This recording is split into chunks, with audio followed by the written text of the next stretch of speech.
Brother चारों का अस्सलाम वालेकुम मरागश बेजाना माशुमारा वशत कनी मरूची पाकिस्तान वती अब्तादो अब तुमी सालगिरह या वती अब्तादो अब तुमी वदी जुड़ बोगे रोचा के हस्ते आ दारगा तो पाकिस्तान मगदे के 4 अगस्त 1942 अब्ता जोड़ कनक बुता भले मरूची हम पाकिस्तान बाज़ें चैलेंजेस मसाइल या अमा अहम तरीन इशूज़ के हस्ता एक स्टेट या रियासत या मुल्क के वास्ते बाज़ें चैलेंज बा चूँकि गवर्नेंस से मसला या मुआशी सियासी बहरान सिक्योरिटी तालीम या सेहत मसला के हस्ते ये वदा रियासत पाकिस्तान मौजूद हैं। तो अमा पाकिस्तान के कायद अज़म मोहम्मद अली जिन्ना 940 अब्ता जोड़ को था 940 अब्ता फीसर अमा फ़िलासफ़र जानकार या अकाबरीना पाकिस्तान वाब दिसता तो पाकिस्तान वाब के हस्ते चेवड़ा पीलो सरजम कनक बुता तो मगंदे के मरूची ये पाकिस्तान और कायद आज़म पाकिस्तान के हस्ते आई दरमियाना ची फ़र्क के या पाकिस्तान ये वदा बाज़ें शोबा के हस्ते मसाइलानी शिकार हैं तो एक अच्छे सरजमीन ये कि कुदरती गुआजना सर चकारें आई अबू अगर अबेदम पाकिस्तान बाज़ मसला शिकार हैं। तो अगर पाकिस्तान मैशियत गब्बी तो मगंदे के पाकिस्तान सियासी मुआशी हवाला न सिर्फ मुआशी सियासी बल्कि दिगे मामला हम अदम इस्तेकाम शिकार हैं। तो पाकिस्तान ये वद मैशियत के हस्ते माया उस्तमानी इंटरनेशनल इदारा के हस्ता आनी वसीला चलगाएँ या इंटरनेशनल इदारा के हस्ता पाकिस्तान को मकान ना करना चूँकि IMF वर्ल्ड बैंक या दिगे तरक्की याफ्ता मुल्क तो पाकिस्तान मुआशी हवाला सकबाज नज़ोर हैं। तो हमें बड़ा मगंदे के दहशत गर्दी वड़े एक मजनी चैलेंज ही पाकिस्तान आई है दें पानी तो छः बुनियादी वजह हैं कि खुजाम रदें पॉलिसियाँ सबा पाकिस्तान मरूची मुआशी सियासी मामला बेद दहशत गर्दी शिकारियाँ पाकिस्तान गवर्नेंस से मसला अब्ताद व साल पद एक अहम तरीन चैलेंज मुल्क के वास्ता दोमिनियम का मगंदे के वदा पाकिस्तान सियासी अदम इस्तेकाम के हस्ते आम होती उरूज आएँ तो बाज़ें सियासी जमात के हस्ते यकोदोमिया कुगर चिल्ला या पाकिस्तान एक अच्छे सियासी माहौली वदी बुता के यकोदोमी पोलिटिकल पार्टीज़ के हस्ते बर्दाश्त पार कनगाना चर्शी सबा पाकिस्तान के हस्ते सियासी हवाला मगंदे के बाज़ें मसाइल चैलेंजेस के हस्ता दी पानी आइए तो हमें बड़ा रूल ऑफ लॉ या कानून हुक्मरानी और दोमिनियम का माँ बालादस्त इदारा के हस्ता पार्लियामेंट या जुडिशरी तो आन सर इम्प्लीमेंटेशन या आनी अमा परमान के हस्ता आन सर अमल दरामद नबू के सबा माँ के गंदे के एक सियासी खलली पैदा बुता तो ईशानी चैलेंजेस के हस्ता ईशानी गिरफ्तार करने के हवाला पाकिस्तान गंदे के चौन इकदाम करने की में बड़ा महंगाई बड़ी एक अहम तरीन चैलेंजेस के हस्ते हैं पाकिस्तान मौजूद हैं पाकिस्तान अवाम के हस्ते आई यारा वो पार कर गए। तो हमें वाला मरूची का पुत्रान करें कि कायद अज़म मरूची में पाकिस्तान के हस्ते नामा अच्छे फ़र्क नहीं तो पाकिस्तान अहम तरीन चैलेंजेस के हस्ता गिरफ्तार करने के हवाला मौजूदा हुक्मरान या पाकिस्तान पॉलिसी मेकर के हस्ता चे कनगी तो प्रोफेसर आफ्ताब लोधी साहब में मदारी कर गए एक तजियाकार जानकारी आई अपगेशन का पुत्रान करें। अस्सलाम वालेकुम प्रोफेसर साहब। वालेकुम सलाम जनाब। बहुत शुक्रिया सर आपका आपने अपने कीमती टाइम में वक्त निकाल कर हमारे प्रोग्राम में शरीक है। सर हम बात कर रहे हैं चूँकि पाकिस्तान आज अपना 77वीं यू में आज़ादी मना रहा है तो बुनियादी तौर पर 77 साल बाद जो चैलेंजेस हैं वो मसाइल हैं वो भी पाकिस्तानी अवाम को दरपेश हैं। तो आप क्या समझते हैं कि 77 साल बाद हम जो हैं उस मकाम तक नहीं पहुँचे जिसका को आप कायद अज़म मोहम्मद अली जिन्ना साहब ने देखा था, इसकी बुनियादी वजह क्या है? बहुत ही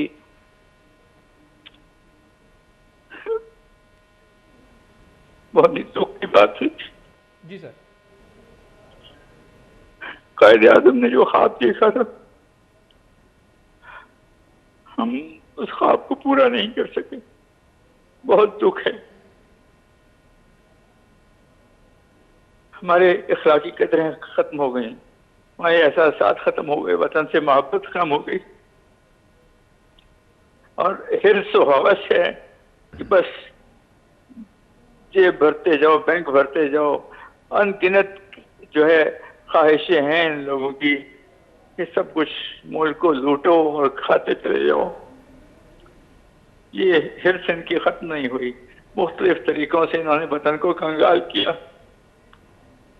फिर ये IPPs का एक सिलसिला शुरू हो गया कि IPPs आ गई। ये इन्हीं लोगों ने IPPs बनाई और उनको जो है अरबों डॉलर अरबों डॉलर उनको दे दिए उस कैपेसिटी चार्जेस की मद में, जो कि कभी जिससे एक जर्रा बराबर भी बिजली पाकिस्तान ने हासिल नहीं की। ये हर महाज पर, हर मामले में हम मार खा गए। जो मुखलिस लोग थे वो आगे नहीं आ सके, और जो मफाद परस्त थे, मफाद परस्तों का टोला वो हर जगह मजबूत है, हर जगह छाया हुआ है, और उनकी हर तरफ से सरपरस्ती हो रही है। तो फिर प्रोफेसर साहब, आने वाले वक्तों में आप क्या समझते हैं कि जो हमारे माजी में पॉलिसी मेकर थे या जिस मफाद परस्त की आप बात कर रहे हैं, तो हर वक्त तो सामने आते हैं जिसका नुकसान जो है मुल्क कौम को हो रहा है, तो इसका तदारुक कैसे मुमकिन है? आप क्या समझते हैं कि क्या करना चाहिए, इदारों की क्या जिम्मेदारी बनती है? जी, कौम बेबस है। जब तक अवाम इस काबिल नहीं हो सकेंगे कि वो अपनी आवाज़ उठाएं और उनकी आवाज़ की सुनवाई हो, उस वक्त तक हम कौम पर हैसियत कौम जाग नहीं सकते। हमें मिलजुल कर रहना है, मिलजुल कर एक कुव्वत बन के रहना है, और वो कुव्वत जो है ऐसी हो जो कि हर किस्म की मुदाफ़ियत का बर्दाश्त कर सके। तो प्रोफेसर, जो सियासी जमातें हैं, तो इसकी किरदार को आप क्या देखते हैं? तो हम देखते हैं कि मुसलसल यही सियासी जमातें हैं, बरसर इक़्तिदार हैं, बड़ी बातें करते हैं, लेकिन जब इक़्तिदार में आते हैं तो वो तब्दीली या वो इनकलाब नहीं ला सकते जो अपने इलेक्शन के दौरान या अपने आइन व मंशूर में ये बातें करते हैं। तो ये किस हद तक ज़िम्मेदार हैं? तो ये जो हैं इन आलात को देखते हुए अपने अंदर या अपने जमातों के अंदर तब्दीली ला नहीं सकते या लाने में नाकाम हैं। देखिए, गुज़श्ता 30 वर्षों से दो जमातें बारी बारी इक़्तिदार में आईं, और एक जाती है दूसरी आ जाती है, एक जाती है दूसरी आ जाती है, और अब आकर जो है दोनों इकट्ठी हो गई, दोनों इकट्ठी होकर इक़्तिदार में शरीक हो गई। पीडीएम की हुकूमत बन गई है। वही जो है सारे करता धरता हैं, और वो जो एक कोशिश कर रहा है इमरान खान, वो बेचारा जो कैदोबंद की सहूलतें झेल रहा है। तो जैसा कि आपने आईपीपीज़ की जिक्र की, या बिजली की कीमतें देखी जाएं, या जो अशिया खुर्दनोश है, जो ओवरऑल महंगाई है, इसकी जो दलदल में अवाम धंस चुका है। हम देखते हैं कि अवाम, जैसे कि आप कह रहे हैं, आपकी बात दुरुस्त है, बेबस है। तो बुनियादी तौर पर ये जो महंगाई है, हम देख रहे हैं कि आज कल जब 14 अगस्त मनाया जाता है तो लोग जो हैं वो झंडे नहीं उठाते हैं, बल्कि हम अक्सर इलाकों में देखते हैं, कराची शहर में भी, कि लोग जो हैं अपने बिजली के बिलों को जो हैं वो डंडे में डालकर उनको ऊपर करते हैं। तो बुनियादी तौर पर आप क्या समझते हैं कि अवाम क्या पैगाम देना चाहता है? ये बहुत बड़ा जुल्म है जी। ये बिजली के जरिए से पूरी कौम को ने डाल कर दिया है। बिजली के बिल बढ़ाकर उनकी जो है दाल रोटी भी नहीं मिलती उनको। जो पैसे कमाते हैं वो उठा के बिल में दे देते हैं। उनको क्या करेंगे वो? तो जब तक इस काबिल नहीं होंगे कि वो इसका मुकाबला कर सकें, तो वो आगे तरक्की नहीं कर सकते। आगे मुमकिन ही कुछ नहीं। उनकी सोचें महदूद है सिर्फ घर के अखराजात और बिजली के बिल देने में। तो दूसरी बात ये प्रोफेसर साहब, ये देख रहे हैं कि जो इस वक्त जो पाकिस्तान की जो मईशियत है, हम देखते हैं कि वो कुछ जो आलमी इदारे हैं उनकी रहमो करम पर आए, और उन्हीं के पॉलिसी के मुताबिक जो है पाकिस्तान अपना मुआशी पॉलिसी आगे लेके जा रहा है, जिसका नुकसान बराह रास्त अवाम को हो रहा है।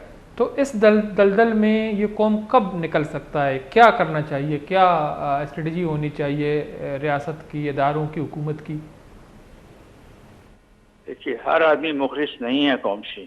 ये जितनी भी हमारी सियासी जमातें हैं, ये सब सिर्फ जुबानी जमा खर्च करती हैं, और इन्होंने मुल्क और कौम के लिए कुछ नहीं किया। आईपीपी के खिलाफ किसी ने आवाज़ नहीं उठाई, कोशिश भी नहीं की आईपीपी से जो है के खिलाफ बात करने की।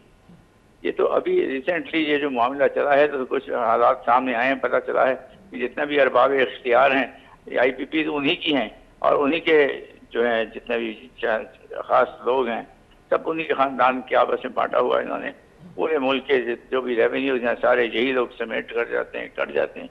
और मौजूदा जो शोर में हम कुछ ऐसा उम्मीद नहीं है इन लोगों से जो 30 साल से जो कौम की तकदीर पर मुसल्लत हैं, उनसे तो एक रत्ती बराबर उम्मीद नहीं है कि ये कुछ भलाई लाएंगे। इन्होंने तो पाकिस्तान को जो है रहन रख दिया है IMF और वर्ल्ड बैंक के पास।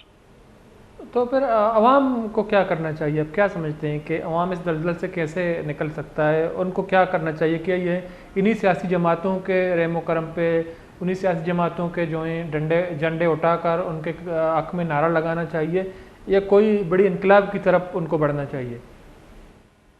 ये बड़ी मुश्किल सूरत हाल है। देखिए, अवाम आज भी मुजाहरे कर रहे हैं, पूरे मुल्क में मुजाहरे कर रहे हैं, जगह जगह इकट्ठे होते हैं, लेकिन जब उनके ऊपर डंडे पड़ते हैं तो वो किधर जाएंगे? डंडे पड़ते हैं या उन पर कोई बम फोड़ते हैं, फायरिंग होती है, तो जाहिर अवाम उसका मुकाबला तो नहीं कर सकते। ठीक है, तो सारे जान दे देंगे और हासिल कुछ भी नहीं होगा। लेकिन वो कोशिश कर रहे हैं इंशाअल्लाह ताला आवाज़ उठाएं, जितने जहाँ तक हो सकती है आवाज़ उठाएं और हर मुमकिन तरीके से समझ लें कि ये हुकूमत जो है ये बिल्कुल वतन के हक में मफाद परस्त हैं। ये लोग अपने मफाद के लिए काम करते हैं, इनको आवाम से कोई सरोकार नहीं है।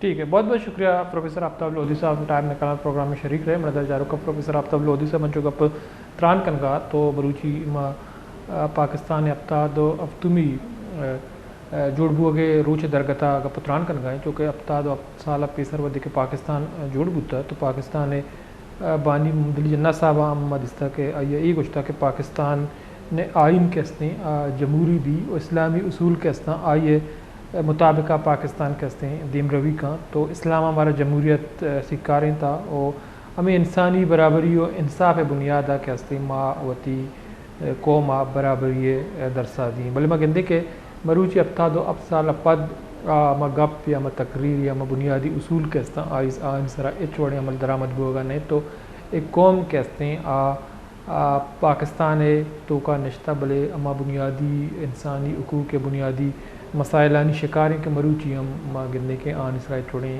जदीद दौरान अमल दरामद होगा नहीं तो बड़ा चारों का ब्रेक ही वद बुता पता में बता साड़ी भी गेशिंग पत्रान करें।